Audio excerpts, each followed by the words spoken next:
Você já parou para imaginar uma situação impossível? Um homem sozinho, sem armas, sem exército, sem estratégia militar, enfrentando 185 mil soldados treinados para a guerra. Parece loucura, não é mesmo? Mas essa história realmente aconteceu e está registrada nas páginas da Bíblia de forma detalhada e impressionante. Hoje vamos mergulhar em um dos eventos mais extraordinários da história antiga. Uma narrativa que desafia toda a lógica humana e mostra que existem forças muito além da nossa compreensão. Prepare-se porque o que você vai descobrir aqui pode mudar completamente sua perspectiva sobre o impossível. Uma nação pequena contra um império gigantesco. Para entender a magnitude dessa história, precisamos primeiro conhecer o contexto. Estamos falando do ano 701 a.C. Nessa época, existia um império que dominava praticamente todo o mundo conhecido, a Assíria. Os assírios eram temidos por todos. Eles não eram apenas soldados comuns. Eram guerreiros brutais, conhecidos por sua crueldade extrema. Quando conquistavam uma cidade, não tinham piedade. Destruíam tudo, torturavam seus inimigos e espalhavam terror por onde passavam. O Império Assírio havia conquistado nação após nação. Países inteiros caíam diante de seu poderio militar. E agora, eles tinham um novo alvo: Jerusalém, a capital do Reino de Judá. Jerusalém era uma cidade relativamente pequena comparada ao Império Assírio.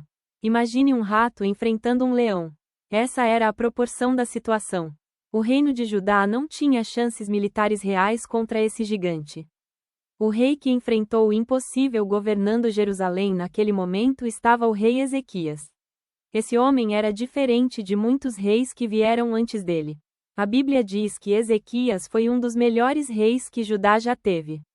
Ele era um homem de fé genuína, que realmente acreditava no Deus de Israel. Quando Ezequias soube que o rei da Assíria estava vindo com seu exército gigantesco, ele poderia ter feito várias coisas.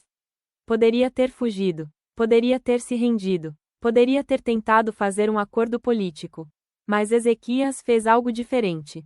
Ele fortaleceu as muralhas de Jerusalém. Organizou seu pequeno exército.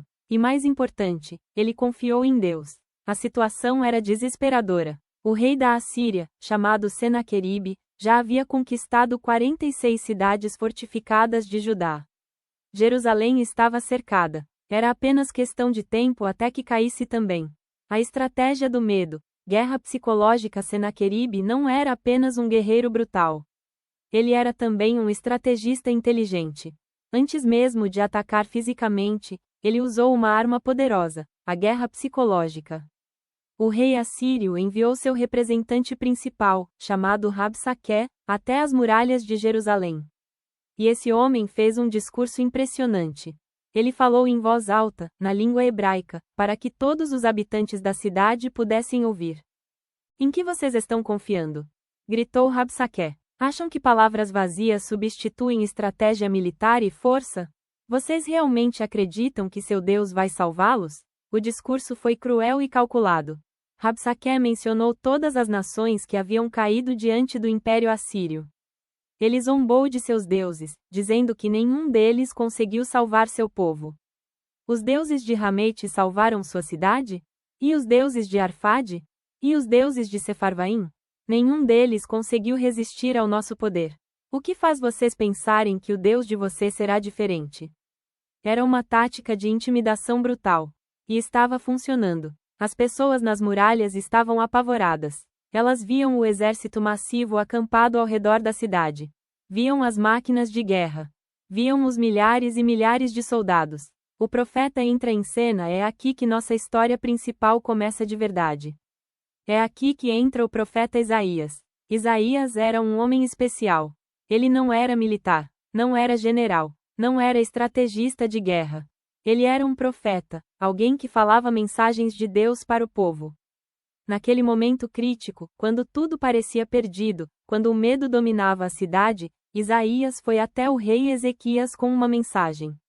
E que mensagem era essa? Algo que desafiava completamente a lógica. Algo que parecia insano diante daquela situação. Não tenha medo, disse Isaías ao rei. O rei da Assíria não vai entrar nesta cidade. Ele não vai atirar nenhuma única flecha aqui.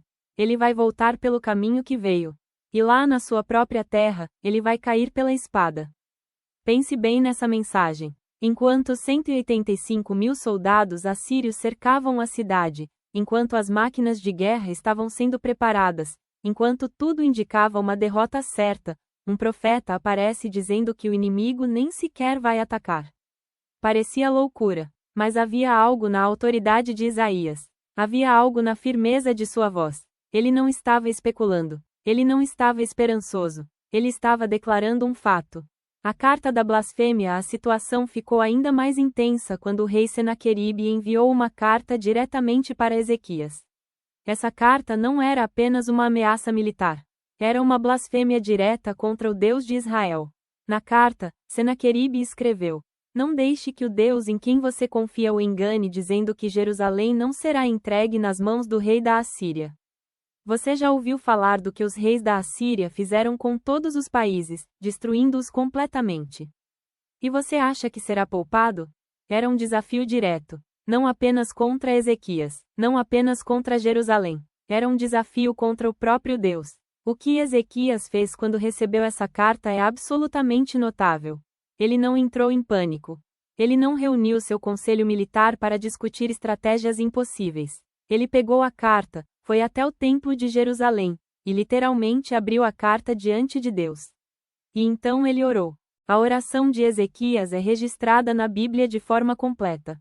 E é uma das orações mais poderosas já feitas. Ele começou reconhecendo quem Deus é: Senhor, Deus de Israel, que estás entronizado acima dos querubins. Só tu és Deus sobre todos os reinos da terra. Tu fizeste os céus e a terra. Depois ele apresentou o problema. Senaqueribe enviou esta carta para insultar o Deus vivo. É verdade, Senhor, que os reis da Assíria destruíram todas essas nações e suas terras. Eles jogaram os deuses deles no fogo e os destruíram, pois não eram deuses, mas apenas madeira e pedra, moldadas pelas mãos humanas. E então veio o pedido: agora, Senhor nosso Deus, livra-nos das mãos dele, para que todos os reinos da terra saibam que só tu, Senhor, és Deus. A resposta divina. A resposta veio através de Isaías. E não foi uma resposta suave ou diplomática. Foi uma declaração de guerra divina. Deus enviou uma mensagem diretamente para Senaqueribe através de Isaías. E essa mensagem era cheia de ironia e poder. A virgem filha de Sião despreza você e zomba de você. A filha de Jerusalém balança a cabeça enquanto você foge. Deus estava dizendo que Jerusalém, comparada a uma jovem virgem indefesa, estava rindo do grande e poderoso rei assírio. Porque ela sabia algo que ele não sabia: ela tinha um protetor infinitamente mais poderoso. A mensagem continuou, ficando cada vez mais intensa. Quem foi que você insultou e blasfemou? Contra quem você levantou sua voz? Contra o Santo de Israel. E então veio a profecia específica, detalhada, impossível. Portanto, assim diz o Senhor acerca do rei da Assíria: ele não entrará nesta cidade nem atirará uma flecha aqui. Não virá diante dela com escudo nem construirá uma rampa de cerco contra ela. Pelo caminho por onde veio voltará, não entrará nesta cidade. Eu defenderei esta cidade e a salvarei. Essa era a promessa. Mas como exatamente isso aconteceria? Como um exército de 185.000 homens seria impedido de atacar sem que nenhum soldado judeu precisasse lutar? A noite do impossível chegou à noite. O exército assírio estava acampado ao redor de Jerusalém. Dentro da cidade, as pessoas mal conseguiam dormir. O medo estava no ar. Mesmo com as palavras do profeta, a situação parecia humanamente impossível. Os soldados assírios, confiantes em sua força, descansavam. Eles haviam conquistado dezenas de cidades. Jerusalém seria apenas mais uma. Eles riam, conversavam, planejavam o ataque do dia seguinte. Mas algo estava prestes a acontecer. Algo que nenhum historiador, nenhum general, nenhuma mente humana poderia ter previsto ou planejado. A Bíblia registra de forma simples e direta: naquela noite, o anjo do Senhor saiu e feriu 185.000 homens no acampamento assírio. Leia isso de novo, devagar. Um anjo, uma noite, 185.000 homens mortos. Não houve batalha, não houve luta, não houve confronto militar. Não houve estratégia de guerra. Foi simplesmente uma intervenção divina direta e devastadora. Imagine a cena: o acampamento gigantesco, com milhares de tendas, armas, máquinas de guerra, provisões. E de repente, um silêncio mortal toma conta de tudo. Quando amanheceu, quando as primeiras luzes do dia começaram a iluminar o acampamento, algo horripilante foi revelado. Por toda parte, apenas corpos. Milhares e milhares de corpos. A descoberta chocante. O versículo bíblico continua. Quando o povo acordou na manhã seguinte, havia cadáveres por toda parte. Pense na perspectiva dos habitantes de Jerusalém. Eles acordaram esperando um ataque. Esperando ouvir os gritos de guerra. Esperando ver as máquinas de cerco sendo empurradas contra suas muralhas. Mas o que eles ouviram? Silêncio. Um silêncio estranho, pesado, incompreensível. Quando olharam por cima das muralhas, viram algo que suas mentes mal conseguiam processar. O poderoso exército assírio, que na noite anterior parecia invencível, agora estava completamente destruído. Não havia feridos lutando por suas vidas. Não havia soldados em pânico tentando fugir. Havia apenas morte. Morte em massa. Morte instantânea. Morte silenciosa. E o rei Senaqueribe? A Bíblia diz que ele levantou acampamento e voltou para casa. Imagine a humilhação. Imagine o terror. Ele havia chegado com 185.000 soldados. Agora voltava com apenas um pequeno remanescente.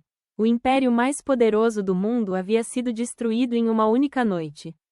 Não por estratégia militar, não por força de armas, mas por uma intervenção sobrenatural direta.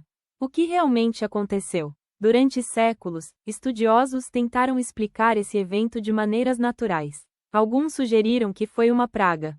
Outros falaram em envenenamento em massa. Alguns mencionaram ratos ou outras doenças. O historiador grego Heródoto, escrevendo centenas de anos depois, menciona que o exército assírio foi destruído por uma praga de ratos, que comeu suas cordas de arco e alças de escudo durante a noite. Mas nenhuma explicação natural faz sentido completo. Como uma doença mataria 185.000 homens em uma única noite, de forma tão rápida que ninguém conseguiu reagir ou escapar? Como ratos poderiam causar uma mortalidade tão instantânea e massiva?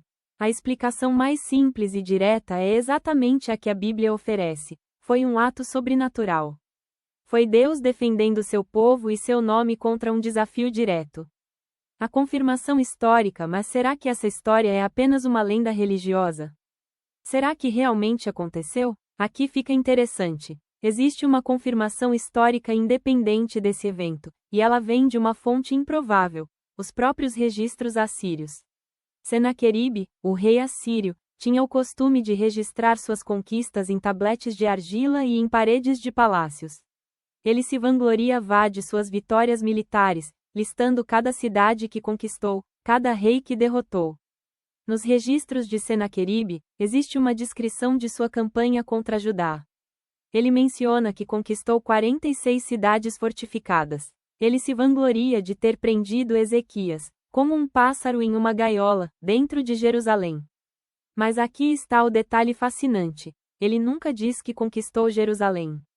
Ele lista dezenas de cidades conquistadas, mas Jerusalém não está entre elas.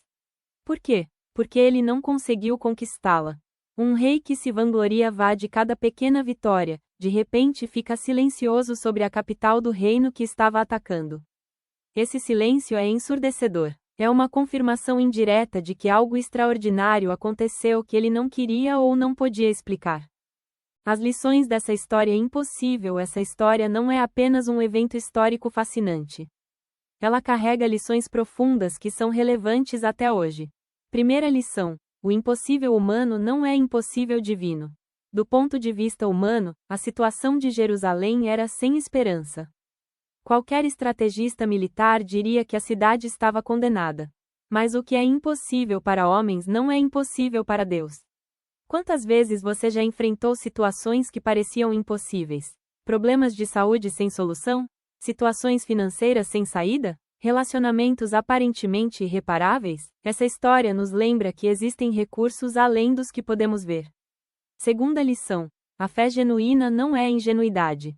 Ezequias não foi ingênuo. Ele fortaleceu as muralhas, ele organizou suas tropas, ele fez tudo o que estava ao seu alcance humanamente. Mas ele não parou aí.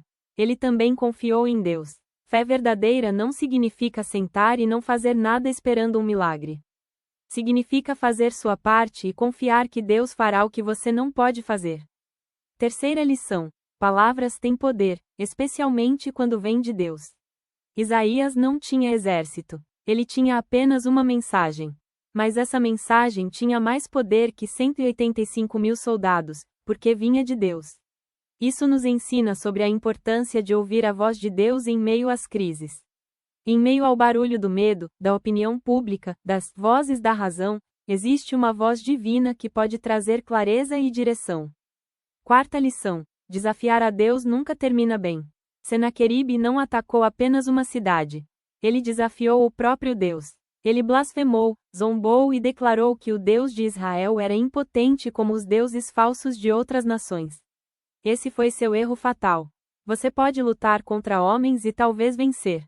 Mas quando você luta contra Deus, o resultado já está decidido. O destino final de Senaqueribe e a história de Senaqueribe não terminou naquela noite devastadora. A profecia de Isaías foi além. Ele havia dito que Senaqueribe voltaria para sua terra e lá seria morto pela espada. E foi exatamente isso que aconteceu. Os registros históricos, tanto bíblicos quanto assírios, confirmam que Senaqueribe voltou para Nínive, sua capital. Cerca de 20 anos depois, enquanto ele estava adorando no templo de seu deus Nisroque, dois de seus próprios filhos, Adrameleque e Sarezer, entraram e o mataram com a espada. Eles então fugiram para a terra de Ararat. Pense na ironia. O homem que zombou do Deus de Israel foi morto no templo de seu próprio Deus, por seus próprios filhos. O homem que pensava ser invencível, que havia conquistado nações inteiras, caiu de forma humilhante em sua própria casa. Cada detalhe da profecia se cumpriu com precisão absoluta. Por que essa história importa hoje? Você pode estar se perguntando: isso é fascinante, mas foi há mais de 2.700 anos. O que isso tem a ver comigo hoje? Essa história importa porque os princípios são eternos. As circunstâncias mudam, mas a natureza humana e a natureza de Deus permanecem as mesmas. Hoje, você pode não estar enfrentando um exército assírio. Mas você pode estar enfrentando problemas que parecem tão impossíveis quanto aqueles 185.000 soldados pareciam para Jerusalém. Pode ser uma doença que os médicos dizem ser incurável. Pode ser uma dívida que matematicamente parece impossível de pagar. Pode ser um relacionamento que está destruído além de qualquer reparo aparente. Pode ser um sonho que todos dizem ser impossível de alcançar. Essa história nos lembra que existe um poder que opera além das limitações humanas. Um poder que não é restringido por probabilidades, estatísticas ou pelo que parece realista. A diferença entre fé e presunção, mas aqui é importante fazer uma distinção crucial. Essa história não ensina que devemos ser irresponsáveis ou presunçosos. Ezequias não disse: Deus vai me salvar, então não vou fazer nada. Ele fortaleceu as defesas, ele se preparou, ele fez sua parte. A fé não é jogar suas responsabilidades em Deus e esperar que ele resolva tudo enquanto você não faz nada. A fé é fazer tudo o que você pode fazer e confiar que Deus fará o que você não pode. Ezequias também não provocou a situação. Ele não foi até a Assíria e desafiou o rei de propósito confiando que Deus o salvaria. Ele estava defendendo seu povo de um ataque injusto. Existe uma diferença enorme entre confiar em Deus em meio a uma dificuldade legítima e criar problemas propositalmente esperando que Deus o tire deles. O papel do profeta. Outro aspecto fascinante dessa história é o papel de Isaías. Ele não era um líder político. Não era um general militar. Mas ele tinha algo mais importante. Ele tinha uma conexão com Deus e autoridade espiritual. Em momentos de crise, ter pessoas ao seu redor que podem ouvir de Deus é crucial. Ezequias era um rei forte e piedoso, mas mesmo ele precisou da palavra do profeta. Isso nos ensina sobre a importância de comunidade espiritual. Você não foi feito para caminhar sozinho. Nos momentos mais difíceis da vida, você precisa de pessoas que possam trazer perspectiva divina, que possam orar com você, que possam lembrá-lo da verdade quando tudo ao seu redor parece caos. A guerra espiritual é real. Essa história também nos lembra que existe uma dimensão espiritual da realidade que é absolutamente real, mesmo que não possamos vê-la com nossos olhos físicos. Havia um conflito acontecendo que ia muito além do conflito político e militar entre Judá e Assíria. Era um conflito espiritual entre o verdadeiro Deus e as forças que se opunham a ele. Senaqueribe pensava que estava lutando apenas contra uma cidade pequena. Ele não percebeu que estava, na verdade, desafiando o Criador do universo. Em nossas vidas, muitas das batalhas que enfrentamos também têm dimensões espirituais. São batalhas por nosso caráter, nossa fé, nosso destino. E assim como Jerusalém teve ajuda espiritual invisível mas poderosíssima, nós também temos recursos espirituais disponíveis através da oração e da fé. O poder da oração. A oração de Ezequias é um modelo poderoso. Ele não orou de forma mecânica ou religiosa. Ele orou de forma honesta, direta e apaixonada. Ele começou reconhecendo quem Deus é, não começou imediatamente com seus pedidos. Começou com adoração e reconhecimento. Depois ele apresentou o problema claramente. Ele não fingiu que estava tudo bem. Ele foi honesto sobre a gravidade da situação. E então ele fez seu pedido, não por orgulho ou interesse próprio, mas para que o nome de Deus fosse conhecido e glorificado. Essa é uma estrutura poderosa de oração que qualquer pessoa pode usar hoje. Reconhecer quem Deus é, apresentar honestamente a situação, e pedir com foco na glória de Deus, não apenas em nosso conforto. Quando Deus parece silencioso, é importante também notar que a resposta não veio imediatamente. Houve um tempo entre a ameaça inicial e a libertação final. Houve momentos de medo, de incerteza, de espera. Muitas vezes, quando enfrentamos situações difíceis, Deus não responde instantaneamente. Existe um período de espera que pode ser agonizante. Mas esse período serve a um propósito. Ele testa e fortalece nossa fé. Ele nos ensina dependência. Ele revela o que realmente há em nosso coração. E muitas vezes, é precisamente no momento mais escuro, quando a esperança parece mais distante, que a intervenção divina acontece. Jerusalém estava cercada. O exército inimigo estava mais forte do que nunca. E foi exatamente nesse momento que Deus agiu. Não antes, não depois, no momento perfeito. A resposta aos céticos. Algumas pessoas olham para essa história e dizem: isso é apenas mitologia antiga. Pessoas supersticiosas tentando explicar eventos que não entendiam. Mas existem várias razões para levar essa história a sério. Primeiro, ela é registrada em múltiplas fontes históricas independentes. Não é apenas uma história bíblica isolada. Segundo, os detalhes são específicos demais para serem fabricados. Se fosse uma lenda criada depois, por que incluir números tão específicos? Por que mencionar nomes de pessoas, lugares e eventos que podiam ser verificados? Terceiro, a história não faz os heróis parecerem perfeitos. Mostra medo, dúvida e fraqueza. Histórias fabricadas geralmente fazem seus heróis parecerem maiores do que eram. Quarto, existem as confirmações arqueológicas e históricas que já mencionamos. O silêncio de Senaqueribe sobre Jerusalém em seus próprios registros é particularmente eloquente. Mas no final, a questão não é apenas se você acredita que esse evento específico aconteceu há 2700 anos. A questão mais importante é: você acredita que Deus pode fazer o impossível hoje? Aplicações práticas para a sua vida. Vamos ficar práticos. Como você pode aplicar as lições dessa história em sua vida hoje? 1. Identifique seus 185.000 soldados. Qual é o problema em sua vida que parece impossível de resolver? Qual é a situação que faz você se sentir completamente cercado e sem saída? Nomeie-a especificamente. 2. Faça a sua parte. Como Ezequias, faça tudo o que está ao seu alcance humanamente. Fortaleça suas muralhas. Organize seus recursos. Não use fé como desculpa para irresponsabilidade. 3. Leve a situação a Deus de forma honesta. Ore como Ezequias orou. Não com palavras vazias e religiosas, mas com honestidade brutal sobre o quão impossível a situação parece. Deus não se ofende com honestidade. 4. Busque conselho espiritual sábio. Assim como Ezequias tinha Isaías, busque pessoas de fé madura que podem dar perspectiva divina sobre sua situação. 5. Não desista no período de espera. Se a resposta não vem imediatamente, não significa que não virá. Continue firme, continue orando, continue fazendo sua parte. 6. Esteja preparado para Deus agir de formas inesperadas. A solução pode vir de forma completamente diferente do que você imagina. Jerusalém esperava talvez uma vitória militar. Em vez disso, teve uma intervenção sobrenatural direta. Conclusão: o Deus de impossíveis. A história do profeta que destruiu 185.000 soldados sem tocar em ninguém é, no final das contas, uma história sobre o caráter de Deus.